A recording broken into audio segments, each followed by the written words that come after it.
එදිනෙදා ඔබේ මුළු සිරුරටම රැකවරණයක්. සුදේශී කොඹ සබන්. ලෙන්ගතුකම වැඩි කරගන්න ලව්ජු රුපියල් 50 අඩු කළා. මාමේ එන්න අපිට එකක් බොමු.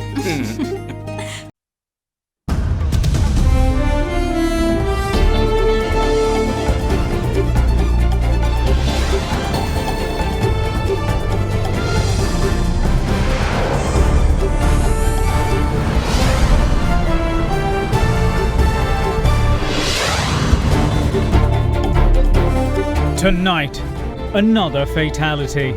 A returnee from Kuwait becomes the latest to succumb to COVID-19. Plaudits from overseas.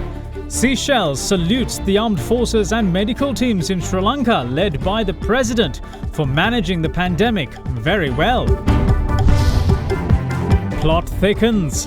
An election commission member at the heart of speculation of election sabotage attempts. All that and much more coming up on First at 9, this Monday the 25th of May 2020. From AdaDerana, this is AdaDerana First at 9. හැටනමයි අනුහතට SMS කර රුපියල් මිලියන 3ක මුල්තැන්ගේ උපකරණ දිනාගෙන අවුරුද්දෙම කුස්සිය time save කරගන්න. Live from Studio 24 in Colombo.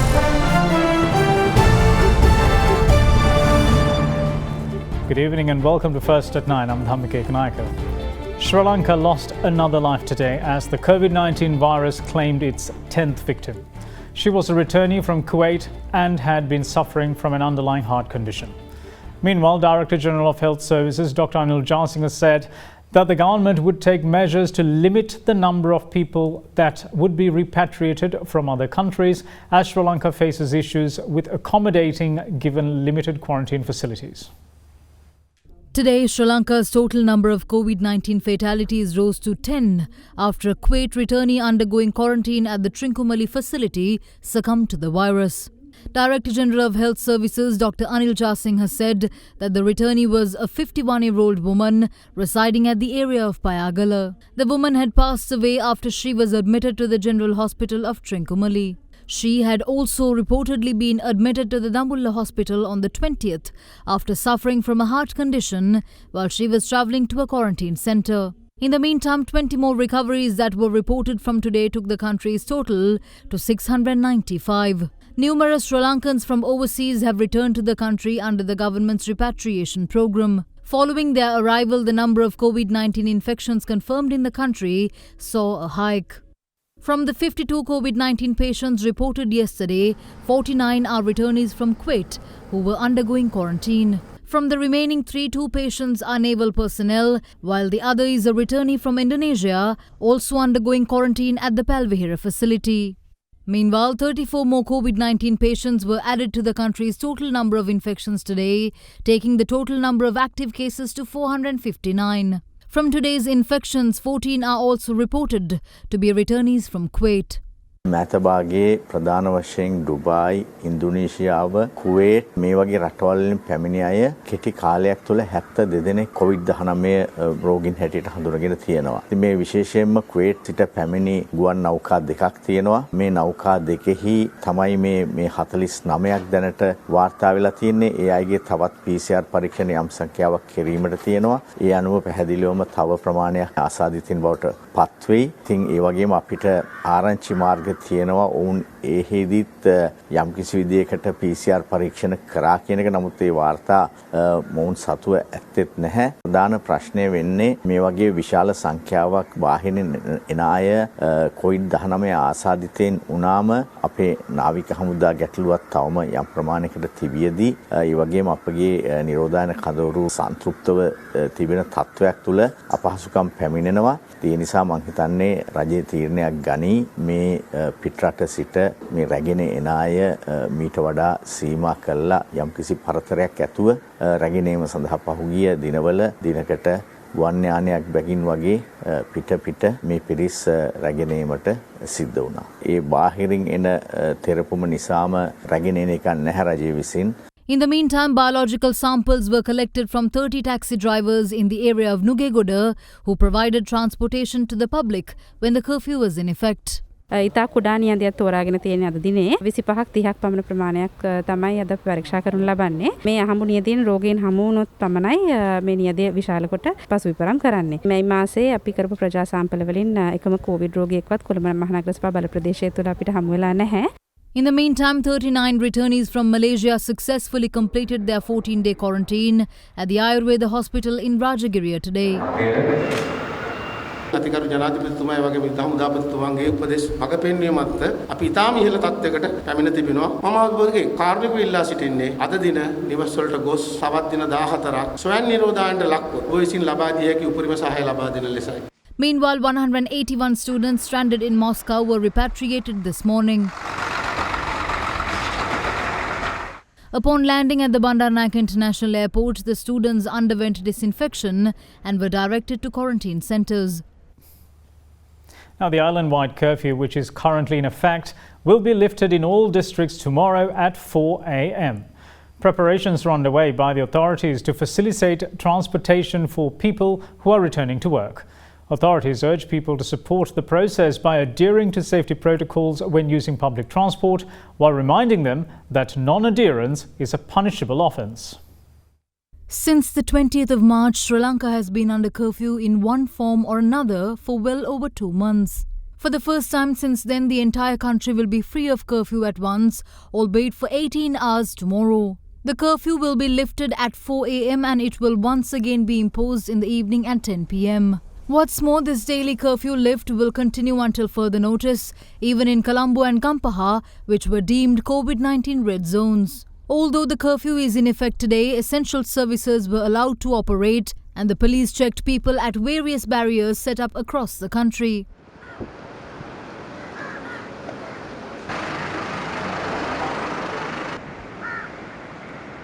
From 6 a.m. to 12 p.m. today, 392 people were arrested for curfew violations, and it increases the number of people apprehended since the 20th of March to 64,779.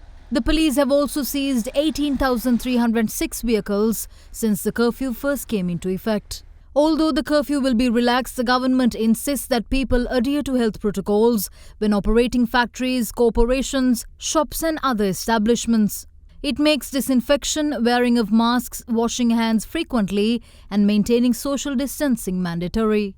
හෙට දිනය වන විට කොළඹ ගම්පහ දිස්ත්‍රික්ක ආශ්‍රිතවත් ඇඳිරි නීතිය දහවල් කාලේ ලිහිල් වෙනවා. නමුත් රාත්‍රී 10 සිට පාන්දර 4 දක්වා පැවැත්වෙනවා. ඔබ යම් කිසි රැකියාවක නිරත වෙන්නේ නැත්නම්, ඔබ ස්වයං රැකියාවක නිරත වෙන්නේ නැත්නම්, ඔබට විශේෂ කාර්යයක් නැත්නම් හැකිතාක් දුර නිවසේ රැඳී සිටිය යුතුයි. දෙවෙනි කාරණේ තමයි වැදගත්ම සංකල්පය තමයි මේ සමාජ දුරස්ථභාවය නැමැති සංකල්පය දුර තබා ගැනීම. විශේෂයෙන්ම අද දිනේදී සෞඛ්‍ය සේවා අධ්‍යක්ෂ ජනරාල් තුමා විසින් පොලිස්පති වෙත විශේෂ නියෝගයක් ලබා දෙනු ලැබුවා. මේ නියෝගයේ සඳහන් වෙන්නේ එම සමාජ දුරස්ථභාවය රඳවා තබා ගැනීමට නොහැකි වන පුද්ගලයන්ට එරෙහිව නිරෝධායන රීතීන් යටතේ කටයුතු කරන ලෙසට. ඒතර ඒ අනුව හෙට දිනේ සිට යම් කිසි කෙනෙක් විශේෂයෙන්ම සමාජ දුරස්ථභාවය පාත්වාගෙන යන්නේ නැතුව කටයුතු කරනවා නම් ඒ අය අත්අඩංගුවටගෙන ඉදිරිපත් කිරීමට කටයුතු කරනවා. කොළඹ ගම්පහ දිස්ත්‍රික්කවල මෙතෙක්කල් අපි ත්‍රිරෝද රථ ඒ වගේම කුලී රථ රාජකාරී සඳහා පැමිණෙන අයට විතරයි ධාවනය කිරීමට ඉඩ අවස්ථාව ලබා දී තිබුණේ. නමුත් හෙට සිට ඒ කුලී රථ ධාවනය කිරීමේ හැකියාවක් තියෙනවා. නමුත් එහිදී සමාජ දුරස්ථභාවය වැදගත් වෙනවා. ත්‍රිරෝද රථයක ගමන් කරන්න පුළුවන් වෙන්නේ පිටිපස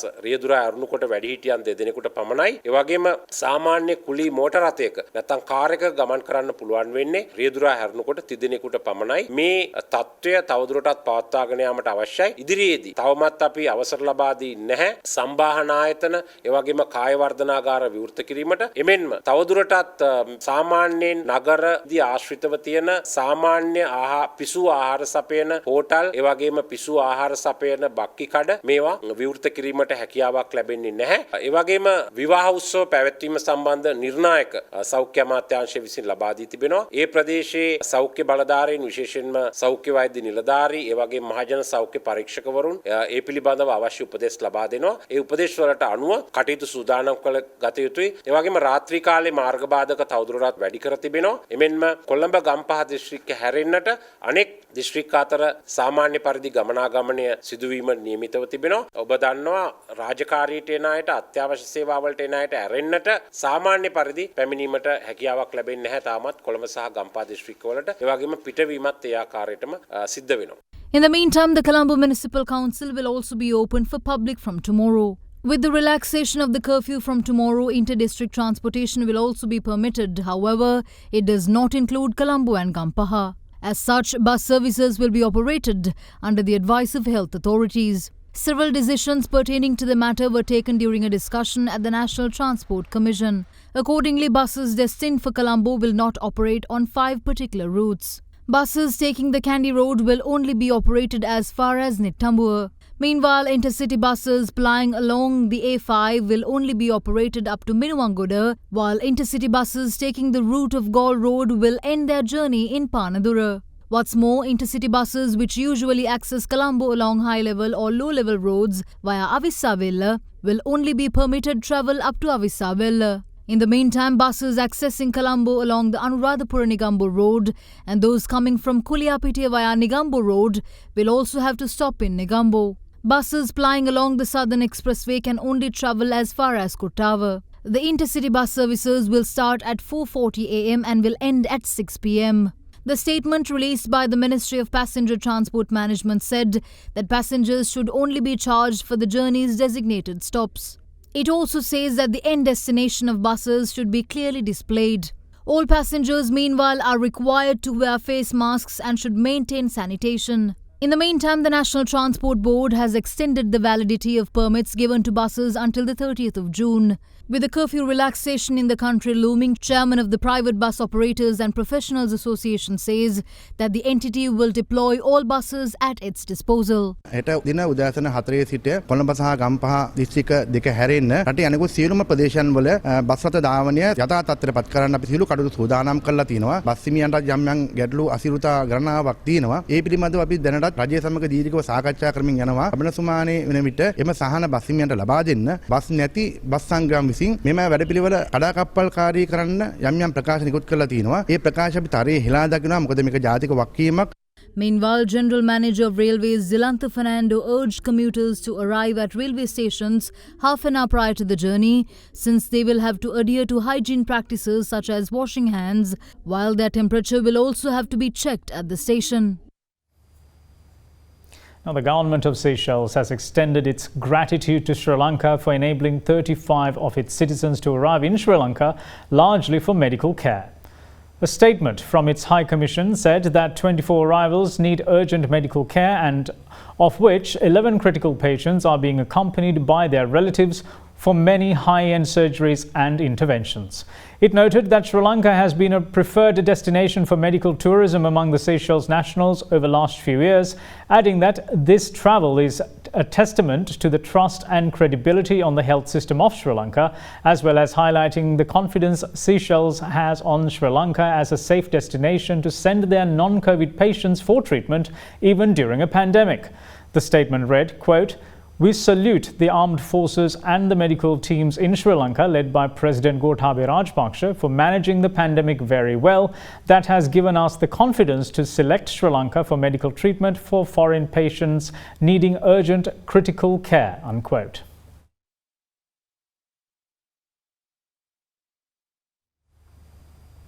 Now, moving on with other stories, Sri Lanka Podujana Peramuna is left with doubts whether a member of the Election Commission, Professor Ratnajivan Hool, is attempting to sabotage the commencement of the general election by way of putting officials of the Commission at risk of contracting the coronavirus. These comments were made by the party chairman during a media briefing held at the party headquarters today. ආචාර්ය හූල් එතුමාගේ දියණිය ලංකාවට ගෙන්න ගත්තා. ආචාර්ය හූල් රජයේ වාහනයක් පාවිච්චි කරමින් එතුමාගේ දියණිය ගේනවා මැතිවරණ කොමිෂන් සභාවේ කාර්යාලය. මේ නිරෝධායනය කළා සමාජයෙන් తాවකාලිකව වෙන් කළා සිටියු පුද්ගලයෙක්.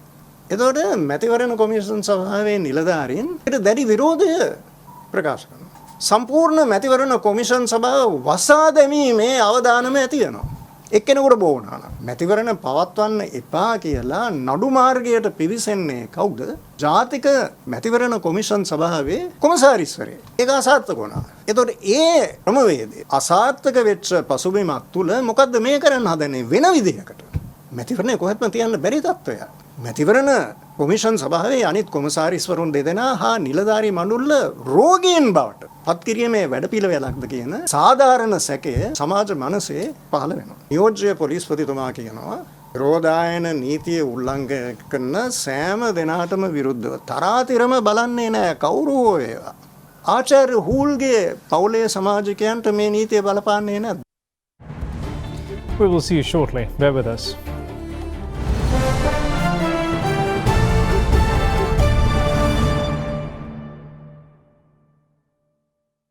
කොරෝනා වෛරසය පැතිරීම වළක්වන්න සබන් යොදා දෑත් සෝදන්න.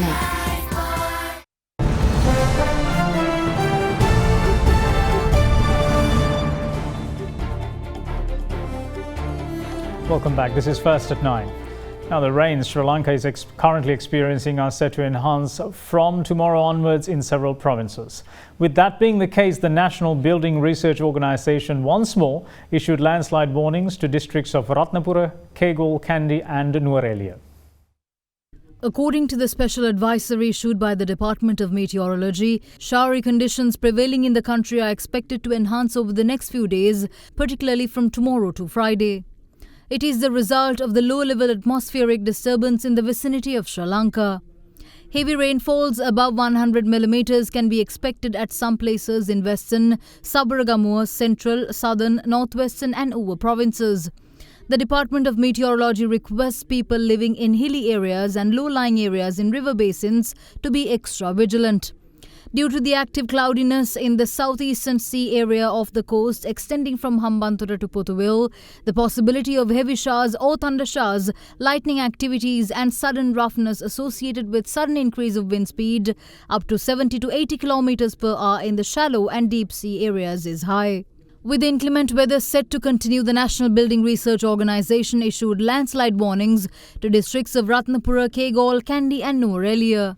In the meantime, Deputy Director of the Disaster Management Centre Pradeep Kodipilli stated that the people in landslide risk areas should be vigilant of pre-landslide signs. People who are living with the landslide risk areas has to be very vigilant with that prevailing situation, especially for the signs of the landslides. So last 2 weeks we have alerted a lot of communities with the possibility of landslides and about the signs and everything. For the evacuations, people has to be ready with the evacuation pouch, especially the emergency evacuation pack, which is called the Apada Malla. So that is very important. Our plan is in action, and that plan clearly says about the evacuations and how people need to stay safely with the social distance and under the guidelines of the health sector in the evacuation centers. These actions are being conducted, coordinated under the supervision of the district secretaries and the district disaster management units and the National Disaster Relief Services Center. And 117 call center is completely open for all disaster management coordination and the communication. Now, this is the latest development. The planned airlifting of Sri Lankans in Qatar scheduled for tomorrow has been temporarily halted. Now, this was confirmed to AdaDerana a short while ago by a member of the task force established for the COVID-19 response mission and the additional secretary to the President on Foreign Relations regarding COVID-19, Admiral Professor Jayanath Kolamage. The move comes after the sudden uptick in the number of coronavirus cases in the country and the majority of them being returnees from Kuwait. Over 60 people who were repatriated from Kuwait tested positive for COVID-19, while one of them succumbed to the virus today. Moving on with other stories, the 5 suspects who were arrested for threatening and damaging the vehicle of an AdaDerana correspondent in the area of Atulagama in Bandaragama were remanded until tomorrow after being produced before the Panadura Magistrates Court. Yesterday, correspondent of AdaDerana Bimal Shaman, who visited the area of Atulagama to report the celebration of Eid al-Fitr during the virus pandemic, was threatened by area residents while causing damages to his vehicle. Our correspondent was later allowed to leave the scene with the intervention of the president of Atulagama Mosque Association and some area residents. Bandaragama police launched an investigation into the incident following a complaint lodged by our correspondent, and arrests were made subsequently.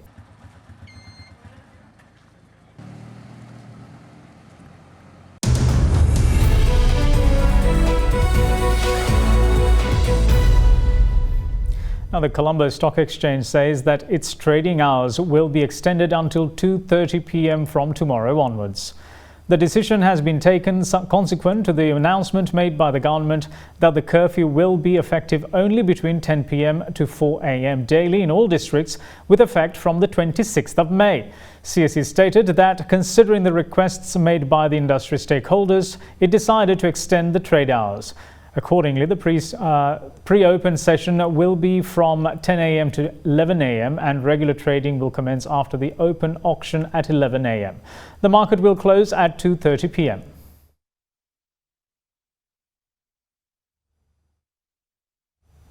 Now, in other stories, Germany's highest civil court has ruled that Volkswagen must pay compensation to a motorist who had bought one of its diesel minivans fitted with emission cheating software. The ruling sets a benchmark for about 60,000 other cases in Germany. The plaintiff will be partially reimbursed for his vehicle with depreciation taken into account. Volkswagen said it would now offer affected motorists a one-off payment depending on individual cases. The company has already settled a separate €830 million class action suit involving 235,000 German car owners. VW has paid out more than €30 billion in fines, compensation and buyback schemes worldwide since the scandal first broke in 2015.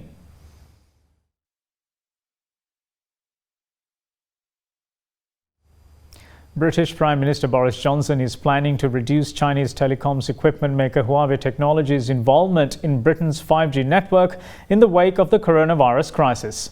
A newspaper claimed that Johnson has asked officials to make plans to reduce China's involvement in British infrastructure to zero by 2023. Johnson is expected to use less reliance on China as a means to boost trade talks with US President Donald Trump in the aftermath of Britain's departure from the European Union. The development would be a change of direction for Britain, which in late April confirmed it would allow Huawei to have a role in building the country's 5G phone network. Britain decided in January to allow Huawei into what the government said were non-sensitive parts of the network, capping its involvement at 35%. We will see you once more on the other side of this break. Stay tuned.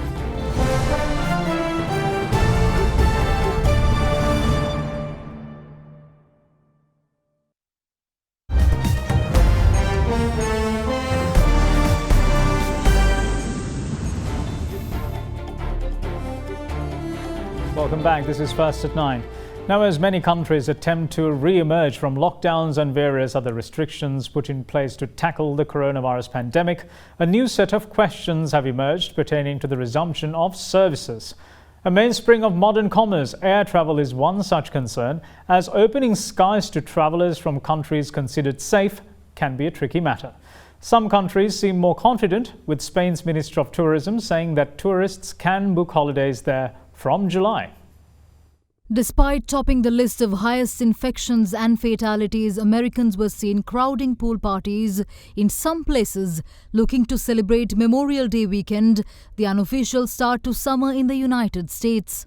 In some parts of the country, however, beaches remained closed and restrictions on public gatherings were put in place. With 617 fatalities reported yesterday, US is inching closer to dreaded 100,000 deaths mark. Meanwhile, the United States added Brazil to a list of countries from which travel is banned. Coronavirus cases exploded in Brazil, which is Latin America's largest economy. The country, which confirmed its first case in late February, now has the largest known outbreak after the United States, with more than 350,000 infections and more than 22,500 deaths. Meanwhile, in Mexico, President Andrés Manuel López Obrador says the novel coronavirus could cost up to 1 million jobs because many industries considered not essential remain shut. Obrador's government has repeatedly said it has the outbreak under control, but has since posted record number for new cases and deaths. In Russia, meanwhile, cases of coronavirus climbed to 353,427, having risen by 8,946 in the past day. It said the number of fatalities had risen by 92 overnight, taking the overall nationwide death toll from the virus to 3,633. In the meantime, Spain's tourism minister sounds optimistic, saying that foreign tourists can book vacations in Spain from July, as the 2-week self-quarantine for overseas travellers is likely to be suspended by then. One of the worst hit nations in the world from the coronavirus, tourism-dependent Spain is gradually easing a strict lockdown, though it has kept a quarantine for visitors so as to prevent a second wave of infections. Elsewhere in China, the head of the Wuhan Institute of Virology told state news media that the Trump administration's unsubstantiated claims that the coronavirus pandemic was set off from a Wuhan government laboratory are pure fabrications. He said that the institute first received a sample of the virus at the end of December, and by that point, the virus had been circulating in Wuhan. China has also started to reopen nightclubs as coronavirus curbs are eased. All customers have to give their names and numbers before entering and go through a temperature check. All staff wear masks and gloves while door handles, toilets and other surfaces are disinfected every hour. Customers are not required to wear masks, but hand sanitizer is freely available and drinks are served in disposable glasses. Meanwhile, in Japan, Prime Minister Shinzo Abe announced an end to his country's state of emergency, but warned that it would not mean a return to normal. Japan lifted a nationwide state of emergency over the coronavirus, gradually reopening the world's third largest economy, but government officials warned that it would not mean a return to normal. After a gap of 2 months, domestic passenger flights operations resumed in India today, amid reluctance by various states to open up their airports in view of rising cases of the novel coronavirus. The first flight took off from Delhi for Pune under strict regulations recommended by Civil Aviation Authority. Children of all ages across Australia's most populous state of New South Wales went back to school today as offices began to reopen. NSW Premier told the media only a very small proportion of parents had chosen to keep their children at home due to concerns about COVID-19. Now, the first of 5 Iranian oil tankers has entered Venezuela's waters, carrying more than 1 million barrels of fuel. The Iranian tankers are being escorted by the Venezuelan Navy and Air Force. That's despite a U.S. official warning that Washington was considering a response to the shipment. Venezuela has one of the world's largest oil reserves. It is, however, in desperate need of refined fuel as it grapples with economic collapse. In total, Iran is providing just over 1.5 million barrels of gasoline to Venezuela. The U.S. meanwhile says it is monitoring the convoy. Both Venezuela and Iran have warned Washington not to interfere with the delivery. Venezuelan President Nicolas Maduro thanked Iran for its support, describing the two countries as two revolutionary peoples who will never kneel down before North American imperialism. Australia's western coast experienced a storm that ravaged everything in its path yesterday, while also leaving around 50,000 homes without power as the state continues to be battered by wild weather for a second day in a row. The state's south was particularly hard hit, with dust storms, torrential rain and huge waves along the coast. Now, authorities had warned residents to prepare for a once-in-a-decade storm. The Bureau of Meteorology said that the storm was the result of 2 colliding systems, the remnants of an out-of-season tropical cyclone Manga and a cold front that pushed from the south. A senior official in the Department of Fire and Emergency Services said it would be a once-in-a-decade storm.